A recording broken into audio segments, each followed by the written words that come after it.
Sat, gimana kabar Sat? Baik. Baik. Begini Sat. Salam dari Wuhan. Salam dari Wuhan.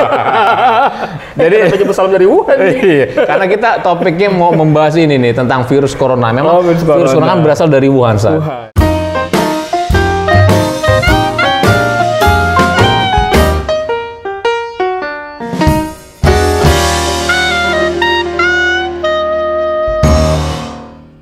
Assalamualaikum warahmatullahi wabarakatuh. Waalaikumsalam warahmatullahi wabarakatuh. Apa kabar nih Bro Nensis? Jumpa lagi kita dalam acara yang paling oke setiap pekan hari Sabtu pukul 7 tayang di kanal YouTube TK News. Apa nama acaranya Ustaz? Ngopi. Ngobrol perihal Ihsan. Sat, gimana kabar Sat? Baik. Baik. Begini Sat. Salam dari Wuhan. Salam dari Wuhan. Jadi kenapa salam dari Wuhan? Iya, karena kita topiknya mau membahas ini nih tentang virus corona. Memang virus corona kan berasal dari Wuhan, Sat. Wuhan. Ini jadi Bro Nensis nih kita salaman pun nggak bersentuhan nih ya. Kali ini kita menjaga jarak, social distancing. Nah, gitu kan. Ya. Karena memang pemerintah menganjurkan seperti itu, Sat. Tapi tetap nggak merusak silaturahim. Oh, tidak. Salam yang penting maksudnya sampai dari hati ke hati. Iya, yang penting transferannya, Sat. Gitu. Oke, Ustadz, ini per hari ini kemarin lah itu pemerintah mengumumkan. Jadi Bro Nensis terkait dengan wabah virus corona yang sedang melanda negeri ini. Itu dunia malah ya? Dunia. Ya. Jadi kalau di seluruh dunia ini yang sudah positif itu lebih dari 218.000 saat 218.000 ya. Meninggal hampir 9.000 dan sembuh itu kurang lebih 84.000. Sedangkan di Indonesia kemarin baru diumumkan oleh juru bicara yang menangani COVID-19 ini sudah positif 227 orang, Ustaz. 227 orang ya. Meninggal dunia 19, sembuh 11.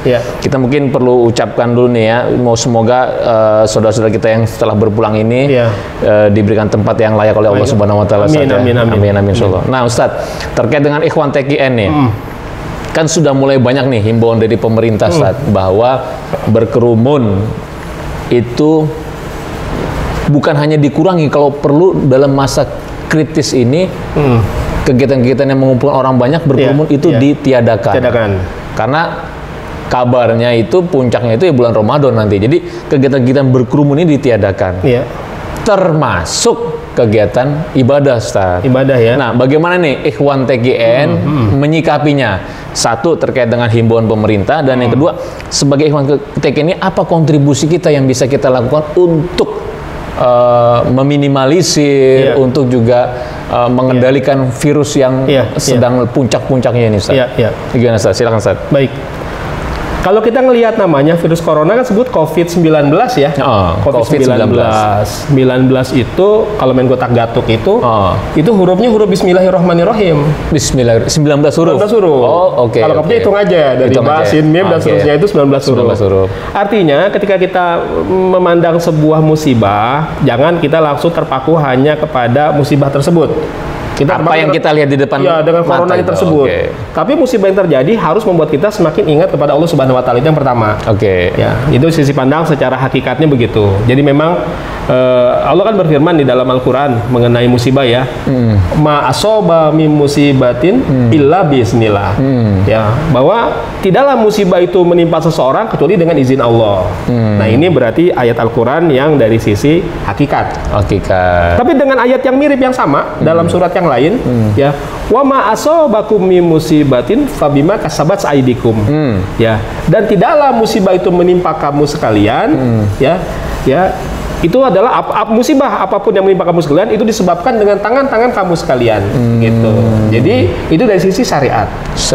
Artinya dari sisi lahiriah. Nah, kita memandang musibah begitu. Maka ketika kita memandang musibah seperti itu, musibah apapun terjadi harus membuat kita pertama ingat kepada Allah Subhanahu wa taala. Jadi unsur tawakalnya dulu nih. Nah, kemudian bertawakal yang dicontohkan Rasulullah itu ada sebuah hadis yang populer. Nabi mengatakan ya bahwa ikatlah untamu baru kemudian bertawakallah kepada Allah. Jadi ketika kita bertawakal kepada Allah bukan berarti kita mengabaikan upaya-upaya lahiriah. Nah, termasuk seruan sekarang pemerintah karena memang sekarang kan menjadi pandemi. Bahwa memang wabah tersebut sedang ibaratnya kepada sebuah wilayah ya sedang marak dan sebagainya ya datang sebuah wilayah yang memang wabah ini memang kan tidak bisa terlihat, ya, tapi kan ada indikasi-indikasi yang bagaimana proses penyebarannya, yang hanya dengan bersentuhan tangan saja, ya, yang hanya dengan disebabkan bersin seseorang atau batuk seorang yang meninggalkan melepaskan droplet, ya, kemudian dropletnya terpegang, itu menjadi penyebab berjalannya virus tersebut. Betul. Ya, maka bagaimana kita meminimalisir agar penyebaran virus ini menjadi berkurang? Kalau mengikuti kaidah-kaidah usul fikih ini berarti sifatnya juga wajib harus kita lakukan. Karena ada sebuah kaidah usul fikih kan, darul mafasid, ya, muqaddamun ala jalbil masolih, bahwa menghindari kemudaratan, kerusakan, itu lebih didahulukan, lebih diutamakan daripada meraih kemanfaatan, kemaslahatan. Gitu ya. Jadi poin utamanya untuk awal itu melihat musibah ini dari dua kacamata ya, Ustaz, ya. Dari aspek ruhaniah, spiritualitas atau hakikat, yang dua aspek lahiriah. Dan tentunya seperti tadi konsep tawakal itu tidak bisa dipisahkan dengan aspek lahiriah. Ikhtiar. Tidak bisa dilepas dari ikhtiar. Contoh tadi yang itu, Ustaz. Nah, himbauan ini sekarang kan cukup pro kontra, Ustaz. Ada yang mengatakan bahwa virus corona ini adalah makhluk Allah. Itu kan. Kita nggak perlu takut mati dengan corona. Ibadah ini, sholat Jumat, sholat lainnya segala di masjid, justru jangan terpengaruh. Padahal himbauan pemerintah kan sebenarnya masalah berkerumunnya ini, bukan sholatnya. Bukan melarang sholat Jumatnya. Tetapi ada sebagian Ustaz yang mengatakan bahwa kita masa kita takut mati kan, gitu kan. Jadi gini Ustaz, melihat konteks seperti ini Ustaz. Jadi ketika kita menjalani seruan pemerintah tadi, apalagi tadi ada kaidah-kaidah usul fikihnya juga kan, bahwa menghindari kemudaratan, kita memutus mata rantai penyebaran corona itu, ya dengan sebab kita melakukan social distancing tadi, kita melakukan pengambilan jarak, yang dengan sebab itu maka mata rantai menjadi terputus. Maka itu hukumnya lebih wajib ketimbang kita melakukan ibadah-ibadah yang nilainya sunnah, atau yang wajib tapi nilainya hanya mengejar keafdolan, keutamaan. Ya, sholat Jumat perintah Allah. Tapi menjaga diri juga kita jangan sampai itu juga perintah Allah juga. Jadi dalam konteks-konteks seperti ini maka menjaga kemaslahatan itu lebih utama daripada mengejar keafdolan, keutamaan. Jadi kita mengejar menjaga kemaslahatan, keselamatan, ya, itu lebih diutamakan daripada mengejar keafdolan, ya, keutamaan. Maka seruan pemerintah tadi pun bukan berarti meniadakan, menghilangkan sholat Jumat, ya kan? Bukan di ibadahnya. Karena kan juga sholat Jumatnya diganti dengan sholat zuhur, yang pada hakikat juga kita ibadah kepada Allah. Dan cuma itu, dalam kondisi yang lebih aman, lebih meminimalisir terjadi penyebaran COVID-19 ini. Untuk memutus mata rantai penyebaran. Dan itu juga untuk wilayah yang memang sudah memiliki resiko tinggi. Ketika di wilayah itu diputuskan oleh pemerintah untuk diharapkan tidak melakukan berkerumun dan nanti sholat Jumat, ya kita masih ada alternatif lagi sholat zuhur. Itu untuk wilayah yang pun memiliki resiko tinggi gitu Ustaz, ya. Bukan berarti yang resiko rendah tetap dilakukan sholat Jumat. Kan fatwa MUI-nya begitu. Tentu dengan juga beberapa ketentuan yang pasti harus dilaksanakan tentang kebersihan itu Ustaz, ya. Misalnya masjid mesti mempersiapkan salat cuci tangannya, seperti yang berangkat ke masjid juga membawa sejadah sendiri. Seperti itu. Nah, jadi himbauan pemerintah ini sebenarnya memang harus kita ikuti kalau begitu Ustaz. Jadi kalau Iwan Tekian kan kalau kita ikut tanbih kan, ya ada seruan-seruan berapa kali taat kepada agama dan negara. Taat kepada agama negara sampai 7 kali itu.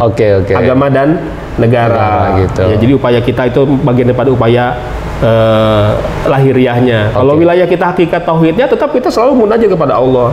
Kan ada amalan-amalan guru kita. Apa tuh Ustaz? Nah, tadi kan lahiriah nih, bahwa kita satu yang paling sederhana itu adalah kita mengikuti himbauan yang diberikan oleh pemerintah. Sudah banyak lah bagaimana social distancingnya, bagaimana pribadi kita harus menjaga. Itu kita nggak bahas di sini karena memang sudah banyak. Tetapi intinya adalah mengikuti apa yang dihimbau oleh pemerintah. Gitu kan. Nah, yang kedua, aspek hakikatnya ini, Ustaz. Mungkin apa yang bisa kita gali, Ustaz? Iya. Bahwa tadi kan bahwa musibah itu tidak menimpa seseorang kecuali dengan izin Allah. Ya, bahwa jadi berarti sumber manfaat mudarat itu kan Allah. Ya, kalaupun musibah itu datang kepada kita, tapi kalau Allah tidak mengizinkan sampai, tidak akan sampai secara hakikat. Ya, itu keyakinan tauhid harus seperti itu. Maka ya kita bermunajat saja kepada Allah, Sang pemilik COVID-19, Sang pengendali COVID-19. Kalaupun COVID bertebar sekitar kita, yang penting jangan kena kita. Itulah kita ada amalan dari guru kita, namanya amalan sebut daf'ul bala. Lidaf'il bala. Ya, atau lidaf'il bala. Ya. Jadi daf'il sholatnya juga ada tuh, Ustaz, ya? Ada sholatnya, ada doanya. Bahkan Iwan Tekien ya dibimbingkan oleh guru kita mengamalkan lidaf'il bala ini 2 kali dalam sehari semalam. Oke. Kapan aja tuh, Ustaz? Pertama, ketika kita menjelang sholat subuh. Sholat subuh. Setelah kita sholat sunnah qobliyah subuh, kita melakukan sholat sunnah lidaf'il bala. Yang bacaannya sudah disampaikan kan waktu yang kajian ya. Ada 2 alam, Ustaz, ya? 2 alam. Alam Nasro dan alam Taro. Alam Taro. Siapa yang mengamalkan amalan 2 alam akan terselamatkan di 2 alam. Itu istilah ahli hikmah begitu. Maksudnya alam Nasro dan alam Taro. Okay. Lalu lidaf'il bala yang kedua, ketika setelah sholat fardu isya. Jadi yang 2 rakaat juga sama dikerjakannya, setiap rakaat membacanya sama ayat kursi dan Al-Ikhlas, Al-Falaq dan An-Nas. Surat favorit. Surat favorit. Itu sholatnya ya. Sholatnya. Ada doanya. Doanya gimana? Doanya memang doa lidaf'il bala yang biasa dibaca setiap setahun sekali. Setahun sekali. Tapi dalam kondisi-kondisi begini boleh dibaca setiap hari, setiap waktu. Apa tuh doanya, bagus. Jadi doanya ini bunyinya begini, dikenal dengan doa Rihil Ahmar. Ya.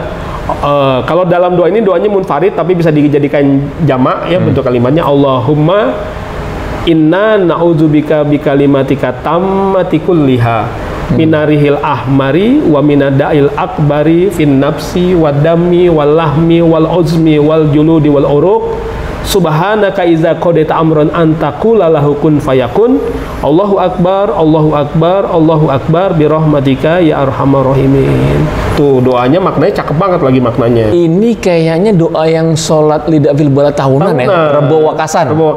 Jadi selain itu kita boleh dibaca setiap dalam kondisi-kondisi seperti ini, boleh dibaca setiap waktu. Nah, sebelum tadi ngebahas tadi makna dari doa itu, Ustaz, itu ada yang nanya via IG, ide inbox, boleh nggak menjalankan lidaf'il bala di luar waktu-waktu itu? Ada yang nanya begitu. Kalau bicara boleh, ya kan, karena wasta'inu bisobri wasolah. Tapi yang terbaik itu kita melakukan amalan, apalagi pengamal thoriqoh itu bertabaruk. Jadi kalau guru sudah membimbingkan tadi waktu subuh, ya sebelum subuh dengan waktu isya. Tapi kalau bicara boleh. Silakan aja. Karena wasta'inu bisobri wasolah. Namun yang terbaik ikuti apa yang disampaikan oleh guru. Doa itu mungkin sehari udah 2 kali, Ustaz. Iya. Bangun tidur, jelang tidur gitu kan. Nah, terkait doa tadi, doa Rihil Amar, Ustaz, ya? Apa, Ustaz, makna di situ, Ustaz? Jadi doanya nih ya, tadi saya artikan saja. Ya Allah, kami berlindung kepadamu dengan kalimatmu yang sempurna menyeluruh, ya, dari apa? Pertama, minarihil ahmar, dari angin merah. Ya, kalau bahasa lainnya dari santet guna-guna, teluh, ya, ilmu hitam, rihil ahmar. Wa minadail akbar, dari penyakit-penyakit besar, penyakit gawat yang mematikan.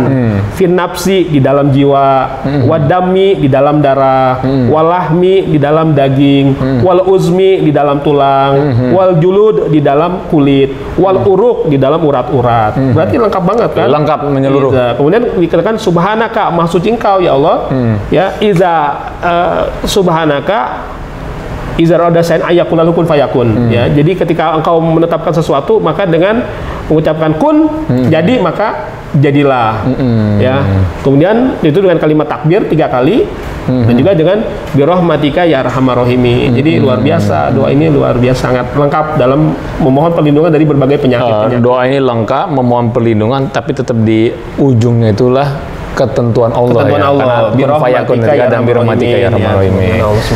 Oke, Bro Nesis, jadi menyikapi wabah COVID-19 ini sebagai Ikhwan TKN ada 2 kacamata yang kita gunakan, kacamata spiritualitas atau rohaniyah atau kacamata hakikat, yang kedua kacamata lahiriah. Kalau kacamata lahiriah praktisnya, mudahnya ikuti himbauan yang disampaikan oleh pemerintah. Itu aja. Pokoknya ada banyak lah himbauan-himbauan itu. Nanti Bro Nesis silakan dalam rangka mengikuti tanbih. Dalam mengikuti tanbih agama dan negara. Taat kepada agama dan negara. Yang kedua, aspek hakikatnya ini semua itu berasal dari Allah gitu saja. Bahwa ini adalah upaya mendekat kepada Allah. Dan sebagai mantekian ada amalia-amalia yang memang jauh sebelum banyak terjadi bencana-bencana terjadi saat Pangarsaba sudah memberikan bimbingan. Ada sholat setiap tahun tuh Rebo Wakasan Lidafil Bala. Yang kedua sholat Lidafil Bala setiap hari waktu subuh dan waktu Isya. Plus doanya yang tadi bisa dipraktekkan kapanpun ya Ustaz ya. Mudah-mudahan dengan adanya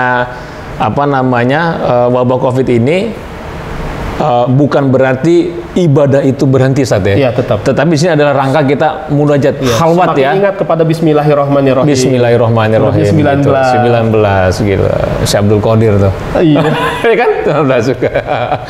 Oke, kalau gitu Bro Nesis, insya Allah apa yang terjadi di negeri ini dan juga di belahan bumi lainnya, semoga Allah bisa selalulah membimbing kita khususnya kepada ikhwan-ikhwan TKN terjauh dari wabah corona. Amin. Sampai jumpa pekan depan dalam acara ngopi masih bersama Ustadz Andika. Assalamualaikum warahmatullahi wabarakatuh. Waalaikumsalam warahmatullahi wabarakatuh.